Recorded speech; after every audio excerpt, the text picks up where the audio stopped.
I had a lot of people requesting me to watch Film Theory's video on Cyberpunk Edgerunners. I actually made 2 videos on Nuxanor about Cyberpunk Edgerunners, one talking about Adam Smasher as an OP character done right, and another dissecting the plot and themes of the actual story. So I am going to make myself popcorn, because I don't think I could survive a MatPat video on this alone. Anyway, ladies and gentlemen, Film Theory, the dark plot to hack your mind. This video was sponsored by Dislight. Night City, city of dreams. But under the surface, it's a nightmare. Past the megacorps, the gangs, the crime, there's a conspiracy built to drive you insane. One word of warning, friends, don't trust everything you see. Hello, Internet! Welcome to Film Theory, the show that really wants to stay at your house. Today we're talking about— What?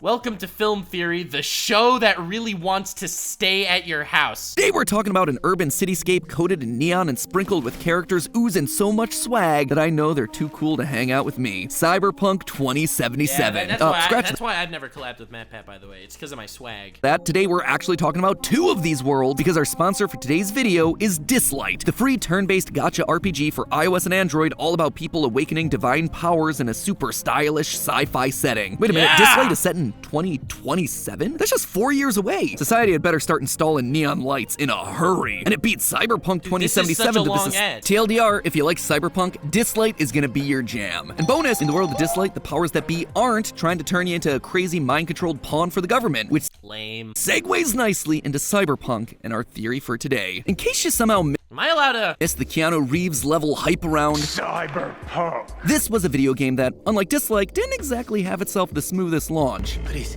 accept my apologies for the confusion. Yeah, despite the fantastic writing, bad. art, and gameplay, the greedy corpos at the head of the company definitely pushed this thing out the door a couple years before it was ready. And though the devs certainly kept polishing it over the years, Cyberpunk 2077 looked to go down in history as a cautionary tale against releasing games early. Or at least, that was the case until the release of the Netflix anime Cyberpunk Edgerunners. True. Another word for cyberpunk. So then, this is titled Cyberpunk? Hilarious joke, MatPat. Your writing always manages to hook me and pull me back in. Weird. Edgerunners is incredible. Following the tragic love great story of anime. mercenaries David and Luce send into the underbelly of Night And- City, a capitalist dystopia run by megacorporations. It is yeah. no exaggeration to say that this anime single-handedly saved the brand, with 2077 selling millions of additional copies in its wake. Online discourse has also completely turned around for the franchise, with people who used to clown on the IP instead saying, You're breathtaking. it's also the reason why we're talking about Cyberpunk on our film channel, because wow, look at those review scores. Yeah, it was a great show. First follows David Martinez, a teenager forced into the life of a mercenary in Night City. David finds and installs a very dangerous mechanical body modification that speeds up his movement. This so-called cyberware is a big deal, because he definitely shouldn't be able to use this thing. That there is a military-grade piece. Gotta have the ability to handle it. And Chom, that's something you ain't got. Despite the I'm a little nervous as to what his theory is gonna be, because, I mean, we're a fifth into the video, and I don't know where he's going with this, and it's kind of getting me worried.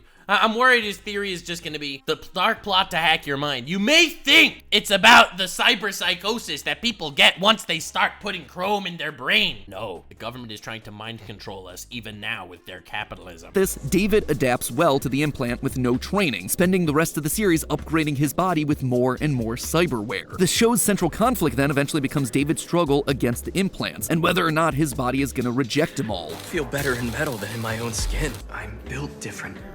I just know it. Why is all of this such a big deal? Well, when someone's body can't handle their cyberware, or they just have too much of it, it literally drives them insane with an affliction known as cyberpsychosis. Some metal's simply not meant to mix with meat. Your organic body, your soul gets pushed to the edge. Oh, that's why it's called Edgerunners. Except, I think that there's a problem with cyberpsychosis. It isn't what it appears to be. No, this diagnosis that What? is central to Edgerunners is What? actually a method of control, seized by the few at the top to subjugate the many at the bottom. And the No shot! This is a Matrix. He's just saying they're living in the Matrix. Craziest part of it all, cyberpsychosis is only a single piece in a much grander conspiracy about controlling the bodies and minds of— Did I literally say that before we started? This is gonna be some talk about how capitalism and the 1% are controlling the world. everyone in this world. Wake up, theorists! We've got ourselves a theory to burn. First things first, let's actually break down what exactly cyberpsychosis is. Cyberpsychosis is an in-universe mental illness which results in a loss of empathy and identity. It supposedly stems from cybernetic implants, and the more cyberware that someone has, the larger their risk of getting cyberpsychosis. People who suffer from it come to view other people as weak and inferior, and they have themselves a total disregard for human life. The further a cyberpsycho declines, the less they care about self-preservation, the more they distance themselves from loved ones, and the worse their violent outbursts get. We see this firsthand in Edgerunners through the character of David's mentor, Maine. He starts off normally kind and generous, Everybody gets a fair shake.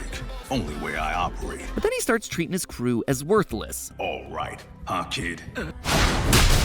Most interestingly of all, though, cyberpsychos Dude lost his mind. Can't blame him. start identifying with machines more than humans, something that we actually see visually in Edgerunners as David starts hallucinating mechanical parts growing out of the people around him. Basically, if you have cyberpsychosis, you're a dead man walking. But here's the thing. While cyberpsychosis is a serious problem in this world, what we actually see from the series doesn't line up with what we're told about this diagnosis. Firstly, it doesn't really seem to affect everyone equally. Obviously, David's unique in that he has incredible tolerance to cyberware. Well, your affinity for cyberware is nuts. But a ton of Whoa, did you see how it covered the Netflix tolerance titles to on the bottom? Cyberware is nuts. But a ton of the characters in Edgerunners have massive parts of their body replaced with no psychotic effects at all. Plus, we have ourselves V, the playable character from Cyberpunk 2077. He can get completely decked out in implants from head to toe, but is never once considered to be in danger of going crazy and becoming a cyberpsycho. But okay, so what if someone does go cyberpsycho? Well, it's not the end-all be-all death sentence that everyone makes it out to be. A full third of Maelstrom, a cultist gang obsessed with cyberware implants, are cyberpsychos, and they're not actively burning Night City down. Some cyberpsychos are even friendly. Meanwhile, I don't know if you can compare the lore in the games to the lores in the world. Isn't the lore in the anime, isn't this anime story like a prequel? Like, I feel like you can't make a one-to-one comparison there.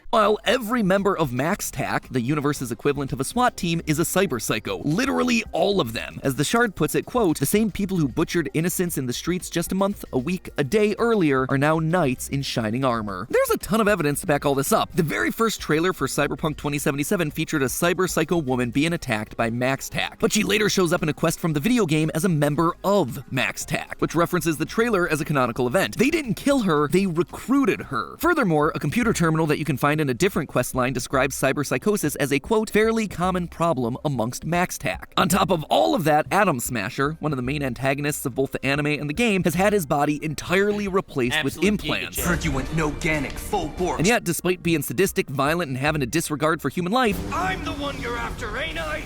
All the same meat to me. he doesn't display any of the insanity that's associated with cyberpsychosis in the series. Yeah, that's why he's unique. Atom Smasher is literally unique in that area. That's why he's such a powerful antagonist. In short, despite the show telling us that a cyberpsychosis diagnosis is a death sentence, it just isn't. I suspect the problem here isn't the hardware, but rather it's the software. Well, I think chroming up with too much cyberware is a gateway to getting cyberpsychosis. It's more about getting something into people's minds rather than their bodies. What makes me say this? Well, take a look at this. Despite David's massive amount of implants in the series, the thing that actually puts him over the edge is the software required to run his biggest, baddest implant. David, cyberskeleton's a trap. Don't install the soft. Additionally, within the No, bro, don't do this. That's not what happened in the show. 2077 game, one of the quick hack software abilities that you can unlock and use on enemies is called cyberpsychosis. It does exactly what you think, giving cyberpsychosis to anyone regardless of their amount of cyberware. Now, you might think that this is just a gameplay thing, something that they dismiss as a rule of cool ability that doesn't actually exist in canon, but that isn't the case. The official music video for the ending theme of Edgerunners features the canonical events that lead to the death of a hacker named Sasha, and in it, Sasha uses that same cyberpsychosis ability, meaning that this is a very real piece of software that exists in universe. If cyberpsychosis is something external trying to hack a target's brain, that would explain why so many of the characters that I mentioned earlier with a ton of implants don't struggle with cyberpsychosis. Lucy and Kiwi are master hackers that have taken steps to protect themselves, while wealthy and important characters like Tanaka, Jimmy Kurosaki, and the Arasaka agents have the best protection software that money can buy. When you look at all of the evidence, cyberpsychosis, this thing that is central to the tragedy entity that is Edgerunners simply isn't what we're led to believe it is. And the craziest part, it's just a small piece of a much larger puzzle. One that would See,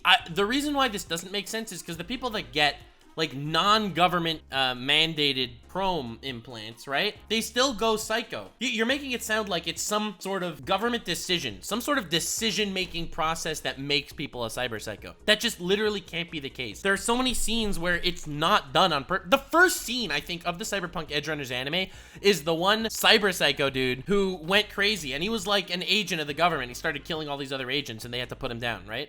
Because he put in too much info. Like, why would they do that to him if that's the case? See everyone under the thumb of some shadowy entity that controls Night City. Cyberpsychosis is the most obvious form of this control, but there's far more subtle forms of manipulation that's happening under the surface. What could lead to that sort of power? All roads lead to the megacorps. Ladies, gentlemen, and punks, it's time to rebel. Very clear. It's capitalism time! Clearly, the megacorps of Night City are the ones pulling the strings. Literally, hacking and controlling people would be the next logical step. But there's a darker agenda here, too, and one that's far more frightening. One of the best questlines in the game involves Night City mayoral candidate Jefferson Peralez and his wife Elizabeth, bringing the player on to solve a mystery. Now, this quest chain is long, so forgive me for summarizing a bit, but here's the gist. They hired the player character V to look into a strange incident that happened in their penthouse. Jefferson There's no way he played this game. and wakes up one night to find a stranger in their home. He shoots the stranger and then passes out. But when Jefferson regains consciousness the next morning, the intruder's gone and there's no evidence of a break-in. As you do this quest, you discover a cover-up. It turns out that their private security company has been secretly monitoring them from a secret room, using experimental neuroplasticity technology and subliminal messaging to mess with their minds, to literally rewrite the pathways that are in their brains, altering their thoughts, their memories, and their personalities. What about that?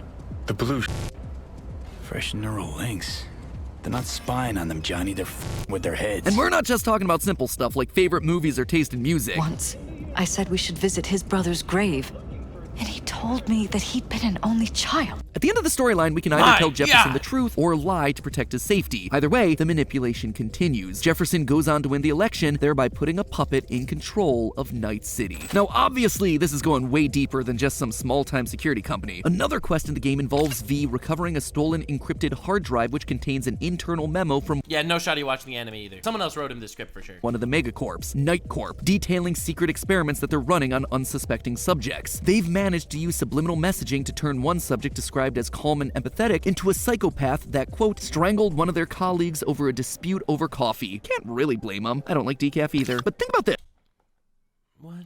Night Corp was able to remotely turn people into rage-filled murderers. Sounds a lot like Just because some people have developed, it's a dystopian future, remember, right? So it's obvious that there will be mind control stuff going on if there's so much chrome in your head. That said, you cannot say that because mind control exists, every time someone became a cyber psycho, which is an incredibly integral part to the story. Every time that happens, it was because of mind control is such a bad take. It is a take you cannot possibly have if you watched the show. like what we've discussed with cyberpsychosis, doesn't it? And all while using subliminal messaging to rewrite their brains. Night Corp is brainwashing people, turning good people into psychopaths and politicians into puppets, all as part of a grander scheme. And here's the cherry on top. The thing that takes this from a fun little plotline hidden under the surface to a full-blown conspiracy about the people at the top of the corporate ladder. You see, loyal theorists, there aren't people at the top of the corporate ladder. It's an evil artificial intelligence that's somehow gotten out of control. Now, I realize that that's a pretty big claim, even for this series. While powerful AI do exist in the world of Cyberpunk, and we even meet one in 2077, what's the evidence that they're controlling everything here? Well, first of all, we know that these sorts of AI can and potentially do run organizations. The head of Arasaka has his mind digitized during 2077, turning himself into an AI that can continue to run the company. It's not really an AI. Characters like the Maelstrom and Voodoo Boys gang worship tech, and they see the takeover of the world by AI as an inevitability. And that secret program described in the encrypted Night Corp memo, it was outright called an AI. We also know that AI aren't complacent to live in cages. Pretty much every AI we meet throughout Cyberpunk 2077 either wants to be free or take control. It's only a matter of time before this AI at Night Corp takes over the company, and wouldn't it be handy if it had itself some mind-controlling tech for that? AI being responsible for this whole conspiracy, both the brainwashing and the cyberpsychosis, would also explain why gangs obsessed with tech and implants like Maelstrom are so involved in this thing, and why one of the major symptoms of cyberpsychosis is beginning to identify with machines more than man. It's the AI conditioning all us fleshy meat sacks for their inevitable takeover. On all fronts, this AI is controlling people, whether it be through cyberpsychosis, brainwashing, or just good old-fashioned hacking. And I suspect we've already seen this AI in action. In this game, there's a mysterious character that we only see twice named Mr. Blue Eyes. He's seen at the end of the Jefferson questline that we talked about earlier, as well as during one of the game's endings, hiring our player character. We also hear that he and his people might just be replacing dissidents in the city. I warned him!